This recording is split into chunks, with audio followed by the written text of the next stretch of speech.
যোৰহাট লোকসভা সমষ্টিৰ অন্তৰ্গত নাজিৰা বিধানসভা সমষ্টিৰ বিভিন্ন প্ৰান্তত আজি নিৰ্বাচনৰ প্ৰচাৰ চলাব ভাৰতীয় জাতীয় কংগ্ৰেছৰ যোৰহাট লোকসভা সমষ্টিৰ প্ৰাৰ্থী গৌৰৱ গগৈ।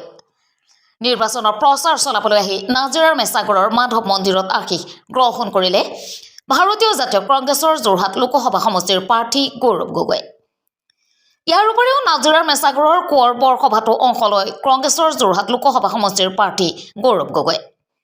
ইয়াৰ পিছত বাইক ৰেলীৰে গৌৰৱ গগৈৰ ৰাওনা হয় মাধুৰী নাট্য মন্দিৰত অনুষ্ঠিত হ'বলগীয়া নিৰ্বাচনী প্ৰচাৰ সভালৈ। নাজিৰাৰ পৰা দিলীপ হাজৰিকাৰ ৰিপৰ্ট, অসম ৰিপৰ্ট।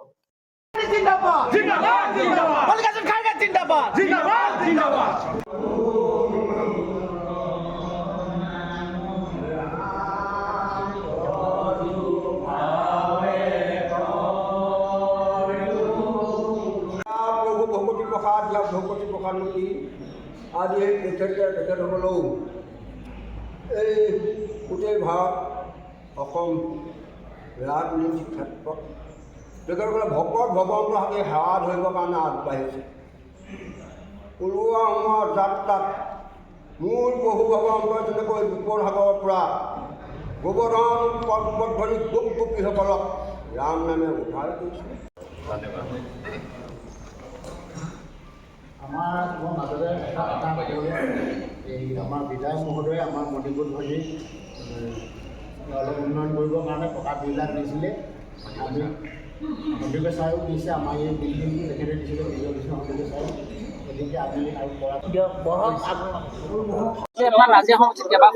দেখিছোঁ যে আজি যদি আমাৰ অসমৰ ভিতৰতে কওক বা সমগ্ৰ ভাৰত ভিতৰতে কওক, গণতান্ত্ৰিক আৰু লোকতান্ত্ৰিক মূল্যৰ ওপৰত বিজেপি এটা প্ৰহাৰ কৰি আছে। আৰু মই ভাবোঁ যদি দেশৰ ভিতৰত গণতন্ত্ৰই জীয়াই নাথাকে, যদি দেশৰ ভিতৰত লোকতন্ত্ৰ জীয়াই নাথাকে, তেতিয়া সাধাৰণ মানুহৰ উন্নয়ন হোৱাটো যথেষ্ট জটিল। উন্নয়ন হ'ব, কিন্তু আটাইতকৈ ধনী মানুহৰ উন্নয়ন হ'ব, তেওঁলোকে আৰু ধনী হ'ব। কিন্তু সাধাৰণ শ্ৰেণীৰ মানুহে যদি বাস্তৱভাৱে নিজৰ নৈতিক অধিকাৰ বিচাৰে, নিজৰ বাস্তৱিক উন্নয়ন হোৱাটো বিচাৰে, তেতিয়া গণতন্ত্ৰই জীয়াই ৰাখিব লাগিব। আৰু গণতন্ত্ৰত প্ৰতিবাদী কণ্ঠ শুনাটো যথেষ্ট শক্তিশালী। কিন্তু আজি আমি অসমত দেখিছোঁ যে ছাত্ৰসকলে কাৰ বিৰুদ্ধে মাত মাতিব নোৱাৰে, 144 লগাই দিছে।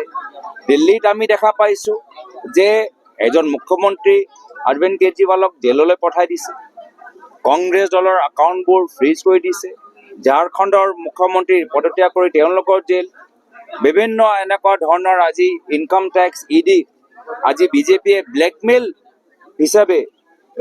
কৰিবলৈ আজি ইডি আৰু ইনকাম টেক্সক ব্যৱহাৰ কৰিছে। তো যেতিয়ালৈকে ডেমক্ৰেচি নাথাকে তো ডেভেলপমেণ্ট হ'ব নোৱাৰে। ন' ডেমক্ৰেচি ন' ডেভেলপমেণ্ট। তো সেইকাৰণে আজি অসমৰ ভিতৰতো আশা কৰ্মীখিনি যে তেওঁলোকে আমি কথাখিনি কৈছোঁ, আজি আমাৰ যিমানবোৰ ভেঞ্চাৰ স্কুল আছে, ভেঞ্চাৰ স্কুল হৈ আমি মাত মাতি আছোঁ। আমাৰ যিমানবোৰ আমাৰ বাগানৰ মালিক পলাইছে, বাগানৰ মানুহবোৰে আজি ভালকে তেওঁলোকৰ PF পোৱা নাই, দৰমহা পোৱা নাই, সেয়ালৈ আমি মাত মাতি আছোঁ। কিন্তু চৰকাৰে শুনা নাই। চৰকাৰে লাহে লাহে গণতন্ত্ৰ পৰিৱেশ শেষ কৰি অহংকাৰী হৈ গৈছে। তো সেইকাৰণে এই নিৰ্বাচনটো যদি বাস্তৱিকভাৱে আমি উন্নয়ন কৰিব লাগে বা উন্নয়ন হোৱাটো বিচাৰোঁ সামাজিক আৰু সাধাৰণ মানুহৰ, তেতিয়া আমি গণতন্ত্ৰ ৰক্ষা কৰিব লাগিব। এই নিৰ্বাচনটো গণতন্ত্ৰ ৰক্ষা কৰাৰ কাৰণে এটা গুৰুত্বপূৰ্ণ সময়। পাতি আছোঁ ভেঞ্চাৰ স্কুলৰ, তেওঁলোকে পাতি আছে জয়। আমি পাতি আছোঁ যে আমাৰ শিক্ষকসকল আজি আত্মহত্যা কৰিবলৈ বাধ্য, এইখিনি কথা তেওঁলোকে নকয়। আমি কৈ আছোঁ যে বাগানৰ মানুহখিনিয়ে আজি তেওঁলোকে ভাত খাবলৈ পইচা নাই, তেওঁলোকৰ আজি যেতিয়া CSP লৈ যায় তাতে 10 টকা তেওঁলোকে কাটা যায়, তেওঁলোকৰ এইখিনি কথা মাত নামাতে।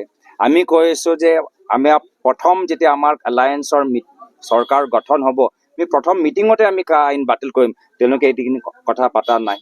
আমি কৈছোঁ যে আমি এইখন চৰকাৰ এতিয়া লাহে লাহে চৰকাৰী কলেজ বন্ধ কৰিবলৈ আহিছে, এইখিনি কথা তেওঁলোকে পতা নাই। তো আমি বাস্তৱিক মাটিৰ লগত জড়িত হৈ থকা কথাখিনি পাতি আছোঁ, আৰু সেইকাৰণে ৰাইজে আমাক জিকাব।